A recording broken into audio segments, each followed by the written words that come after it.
Hello everyone, thanks for coming by to hear what else I saw in June that I haven't already told you about. Movie number 1 is the 2000 TV movie The Crossing.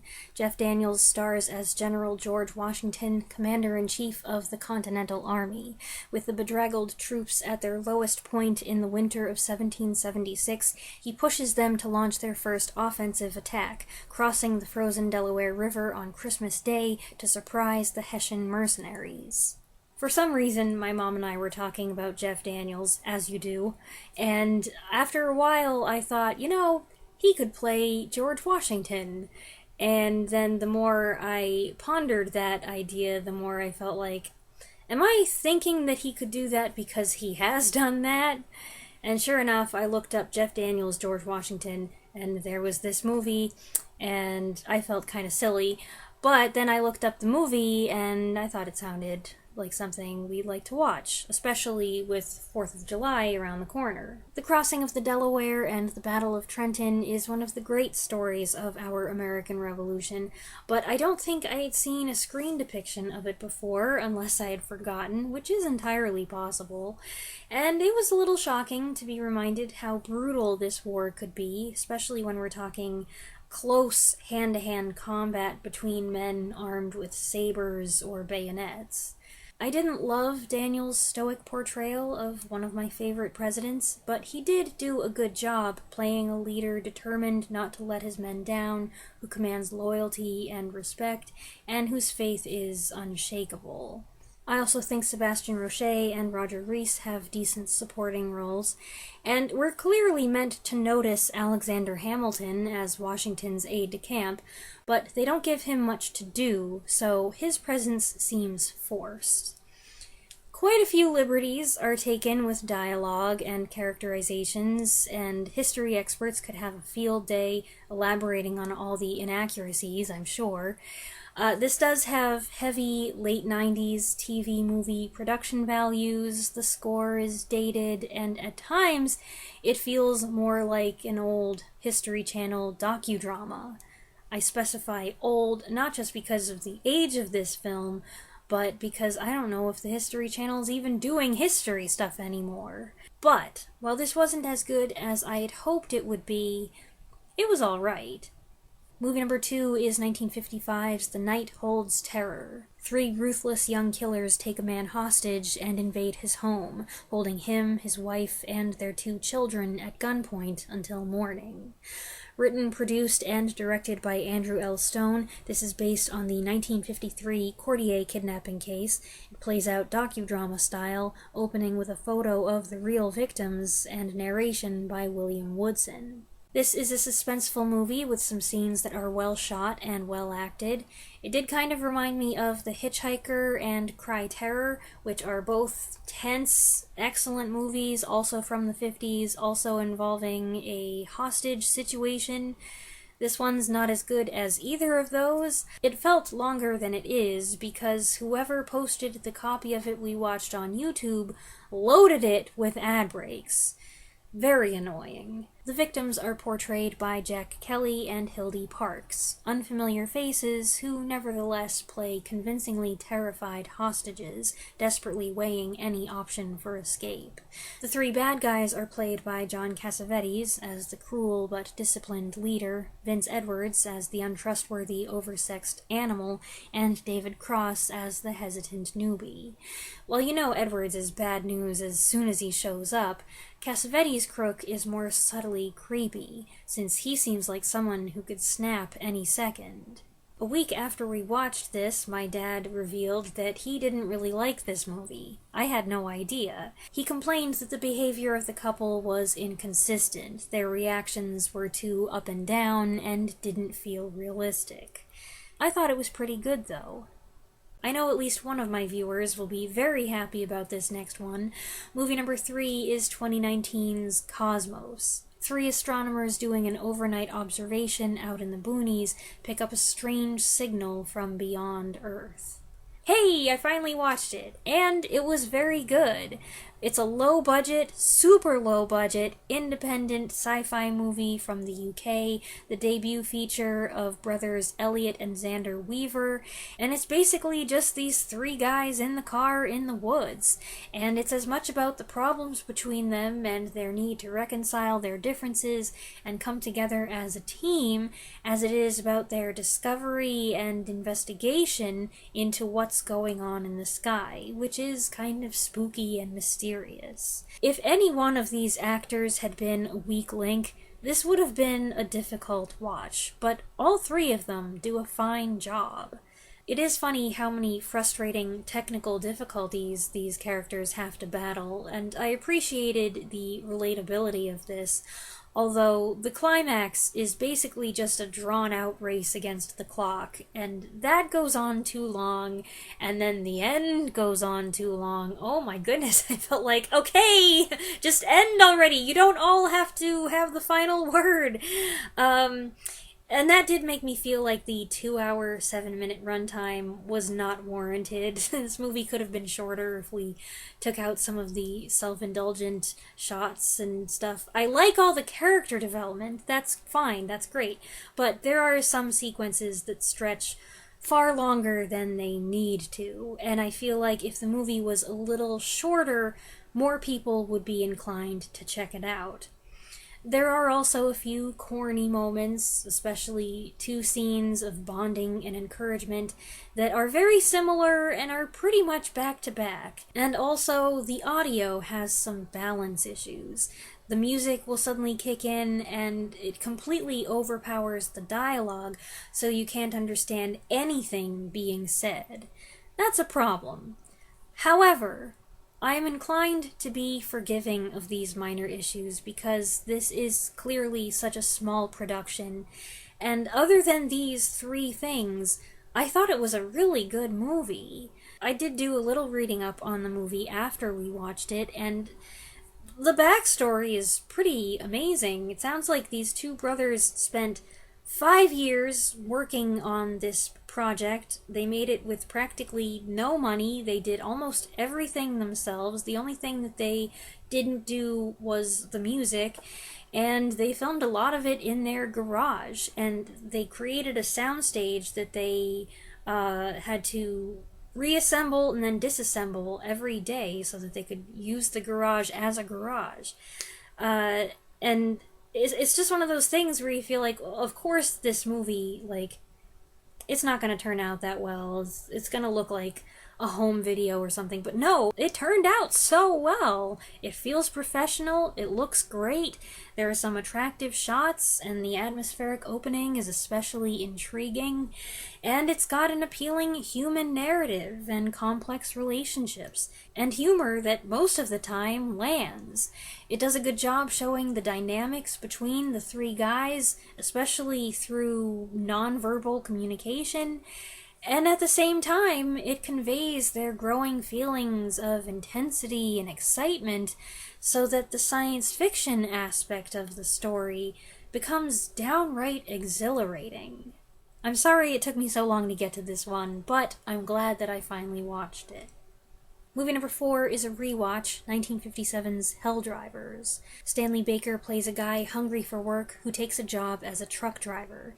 He joins a team led by Patrick McGowan, whose members are competing to get the most runs in a day, often going to extreme and dangerous lengths to boost their numbers. I had seen this years ago because Herbert Lom was in it, and I really liked Herbert Lom in it, but I didn't really like the movie itself that much. However, I've had a few people mention it to me in the last year or two, so I thought I'd give it another go. I do think it's a good movie. It's well acted by Baker and company, and wow, there's quite a smorgasbord of accents here. It's got kind of a rough and rowdy crowd, but there's a compelling story underneath it all. Herbert Lom co-stars as an Italian driver, the outsider in the group who befriends Baker. His character is rather a sweetheart, which is a nice change for him. Patrick McGoohan, on the other hand, is absolutely wild. He's volatile and unhinged here, an antagonist who doesn't have to say much to make you fear and despise him. Peggy Cummins plays the girl who works in the office who turns everyone's head, and we've also got a very young Sean Connery and David McCallum. Connery, McGoohan, and McCallum, all future secret agents. Unfortunately, I did reach a point where I said, yep, I remember why I didn't like this. It's another movie that turns into a nightmare scenario of bullying and humiliation. Like I said in last month's What Else I Saw video, I don't enjoy watching that kind of thing. And I know that's kind of a duh statement. Lots of people don't enjoy watching that thing. But besides finding it frustrating and upsetting to a degree, it's also kind of tedious, and I just don't get any enjoyment out of seeing grown men act like obnoxious teenage boys. Like I said, though, there are redeeming qualities here, not the least of which is that there is a sense of justice at the end, and the alarmingly fast truck driving scenes are also particularly well done. They could have looked silly, but they don't. Movie number 5 is 1949's The Red Pony. A boy receives a pony from his father and enlists the help of the ranch hand he idolizes in training it. This Technicolor coming-of-age Western drama is based on a novella by John Steinbeck, who adapted the screenplay himself. There are elements here that make it feel like a kid's movie, but there are also some conflicts and some complexities that adults will appreciate more than children. It's got a fine cast, led by Myrna Loy and Robert Mitchum. Mind you, they exchange precious little dialogue. I thought Peter Miles was very good as the boy. He doesn't overdo it, as some other child actors might. Shepard Strudwick plays his father, a misfit in the community despite living there for years, and Louis Calhern is the grandfather who can't stop reliving the glory days of westward expansion. In a way, this movie feels steeped in Americana. It even features a score by none other than Aaron Copland. Certain things about the story may bring Shane to mind, but both the film and the original novella, which came out in the 30s, predate Shane. It has one scene near the end that I found pretty shocking. It could have been lifted straight out of The Birds, and it's both violent and emotionally raw in a way that was startling, considering all that had come before. But it's one of the things that kept this from feeling like a children's movie, and as someone who doesn't generally watch kids' movies anymore, I appreciated that. This was a bit off the track for me and my parents, but it was an enjoyable watch. Movie number 6 is 2005's Grizzly Man, a documentary about Timothy Treadwell, who spent 13 summers living among grizzly bears in Alaska until he and his girlfriend were killed by one in 2003. The film's narrated and directed by Werner Herzog, who takes a compassionate but honest view of Treadwell's work and the man himself. Treadwell was a controversial figure while he lived and long after he died, with some admiring his passion for the animals and his determination to, as he believed, protect them, and others disapproving of his actions, which may have endangered the very animals he wanted to save. Much of the documentary contains Treadwell's own footage, so you see a lot of him being himself. Watching how he talked about and to the bears, I personally find it hard not to see him as a foolish and delusional individual who came to a tragic but inevitable end. One of the notorious aspects of his death is that there was a camera running the whole time.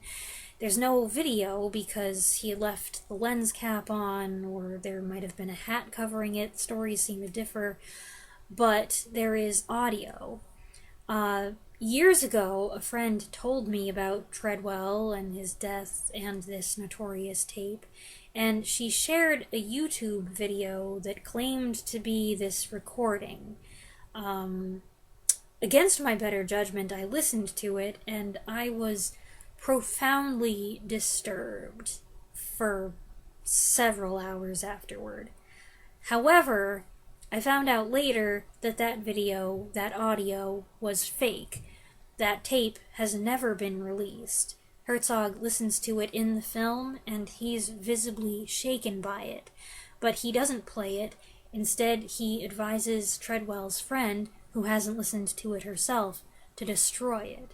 It's an excellent documentary, the structure is brilliant, and Herzog, who is also filmed in the wild under crazy, treacherous conditions, has a unique appreciation for Treadwell's efforts as an amateur filmmaker and star of his own production. They share a tendency to let the camera keep rolling beyond the apparent end of the scene to capture any surprises. There are also interesting characters among the interviewees, but none of them is as unusual as Treadwell himself. The impression he makes on you may or may not be favorable, but it is intense, and no matter your view of him, it was a horrifying way to go, and an especially terrible tragedy for his girlfriend Amy. Okay, that was part 1 of this video, which I filmed last week. Lately, I've been recording the What Else I Saw videos in separate sessions. Those of you who point out, hey, your shirt changed color, that's what's going on. It just makes things a little easier for me. I have already gotten some editing done. That's great. That means I'm ahead of things.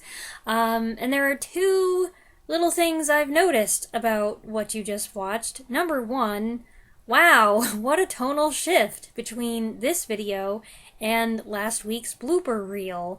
Some of you are probably sitting there thinking, hey, where are the jokes? Why isn't she being funny? There's a time and a place. Most of the movies I watched last month were on the more serious side, and it's really not appropriate to be cracking jokes and being silly while talking about them. It's just the way things turned out. I do try to have levity in my reviews, but it just didn't work out this time. But also, number 2, did you notice how tired I look?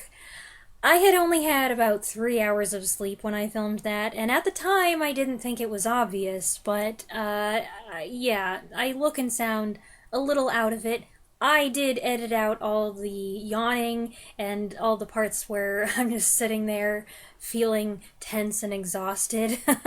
But yeah, if you thought I looked a little strange, that's why. Anyway, movie number 7 is a rewatch, 1996's Independence Day. Giant alien ships enter Earth's atmosphere, positioning themselves over every major city in the world, and after a devastating first strike, it becomes clear their purpose is complete annihilation of the human race.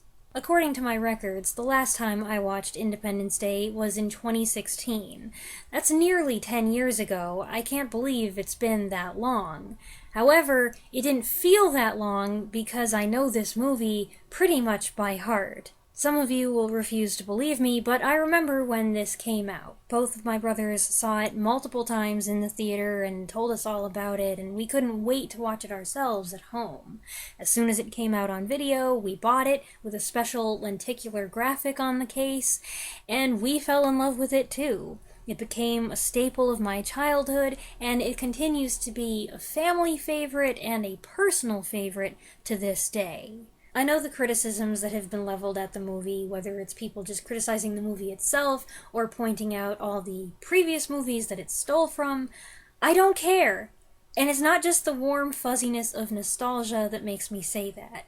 There are countless things I love about this movie. It's a great ensemble of memorable characters, and even the ones who have little to no dialogue make an impression. The cast is a ton of fun. Will Smith was on top of the world here, Bill Pullman is still the best screen president ever, and Jeff Goldblum's charisma is off the charts. Margaret Collin and Vivica A. Fox have significant parts to play as well. They're more than just love interests, and the personal conflicts, while secondary to the main plot, are well fleshed out. Robert Loggia landed a solid part, and Judd Hirsch basically steals every scene he's in. I could say more about the cast, but I'll stop there. The visuals and the effects are awesome. David Arnold's score hits every note perfectly, and his triumphant theme has rightfully become part of our nation's birthday playlist. I love the humor, the one-liners, the quotable quips, the interactions between people. I love the way the movie is structured. The sequence at the hospital chokes me up every single time, and I always come away from the movie feeling ready to kick some alien butt. Whenever we watch Independence Day, we opt for the special edition, which includes 9 minutes of additional footage. Does it add a whole lot to the experience? No, not really, but you get some fun tidbits that we really like. So we've watched this version almost exclusively ever since we got the DVD with its special holographic case. Because we've watched the theatrical version so many times, I'm pretty sure I still know which ones are the extra scenes, but they fit right in. This is what else I saw in June, so I did not watch Independence Day on the 4th of July. I generally don't. I have a few times in my life, but for the most part, that doesn't happen. There are just too many other things going on that day. It is a long movie, and I've said in the past that I'm not a person who has certain things I have to watch every year for certain holidays. But we did watch Independence Day close to the 4th of July, and I'd say it was good preparation. It got us in the mood. There was a brief period when I was younger where we were watching Independence Day every day. There are very few movies that I have ever done that with, and that's why I know the lines so well. Now, I'm okay with not having seen it for a whole decade. I like to take breaks from the movies I love, otherwise they run the risk of getting stale for me. That has happened with a few films, and it's disappointing. Fortunately, I am very glad to report that Independence Day is just as fresh and enjoyable to me now as it was all those years ago. And movie number 8 is another big action movie from 1996, Executive Decision. When terrorists hijack a plane that may also be carrying a nerve toxin, a group of commandos is assigned to sneak aboard and take back control before the plane reaches U.S. airspace. A few viewers suggested this after I did a mini review of 1997's Air Force One, and if I remember correctly, a couple people described it as having a somewhat similar premise, but just being a better movie. Not that I had any major problems with Air Force One. Turns out this was a good recommendation. First off, what a cast this movie has, led by Kurt Russell as an intelligence agent who mostly just sits behind a desk, who gets roped into this highly dangerous field mission while wearing a tuxedo, which is just about the least efficient attire for this kind of activity. David Suchet is our villain, taking a break from being Poirot to play an intense and intimidating zealot. There's also John Leguizamo, Halle Berry, Oliver Platt. Steven Seagal has a prominent role in the first part. Only in the first part. He's not a co-star here, despite what some people might say. B.D. Wong from Jurassic Park has a sizable role, more sizable than Steven Seagal. That guy from Dante's Peak, who plays Pierce Brosnan's pig-headed boss, he's here. And also a whole bunch of other people. This was familiar faces galore. There were at least half a dozen actors here who I recognized, but I couldn't say who they were or what else I knew them from. 90s stuff, I don't know, 90s, early 2000s. It drove me crazy, but it was fun. For some reason, I thought this would be a cheesy, kinda goofy, dated movie, but it turned out to be better than I expected. Yes, there's dated tech, but it was state-of-the-art at the time, and it's a pretty serious action thriller. And I like that it's not just one macho man or Mr. Cool Guy going in and having all the big ideas and solving all the problems and killing all the bad guys himself. Not that I have an issue with that kind of movie or that kind of hero. He has his place. But I appreciated that this was more about this group of guys figuring things out and learning to work and problem solve together. Kurt Russell is the hero, especially in the end, but everybody has their role to play. I think the movie and the story are better for emphasizing that sense of teamwork. If they'd gone the other route, it might have been an okay movie, but I think it would have been more predictable and therefore kinda boring. And that's it. Not as many movies this time. I had kind of a lot going on in June. But I hope you enjoyed this shorter collection of mini reviews. Let me know what you think of any of the films I talked about in the comments below, and I'll be back next week with a new video. Thanks for watching!